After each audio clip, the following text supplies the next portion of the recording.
একদিকে নিখাদ ভালোবাসা, অন্যদিকে ধৈর্যের শেষ পরীক্ষা।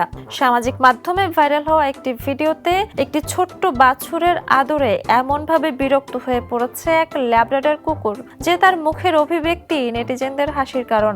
ভিডিওতে দেখা যায় খামারের মধ্যে বসেছিল কুকুরটি, ঠিক তখনই পেছন থেকে একটি বাছুর বারবার কুকুরটির মাথায় নাক ঘষছে। প্রথমে নির্বিকার থাকার চেষ্টা করলেও ধীরে ধীরে কুকুরটির চোখে মুখে বিরক্তির ছাপ স্পষ্ট হয়ে ওঠে।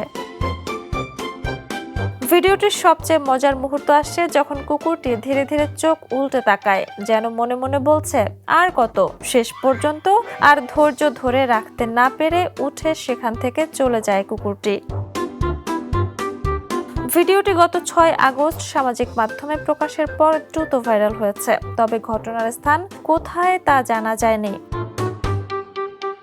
বাছুরের কাছে এটি হয়তো নিখাদ বন্ধুত্ব, কিন্তু ল্যাব্রাডরের কাছে সেটি ছিল ধৈর্যের চূড়ান্ত পরীক্ষা। তার মুখভঙ্গি যেন সব বলে দিয়েছে। কুকুরের করা সেই বিরক্ত চোখের ভঙ্গি হয়ে উঠেছে পুরো ভিডিওর মূল আকর্ষণ। Jhuma Mridha, the news. দেশে দেশে সবার সাথে দ্য নিউজ।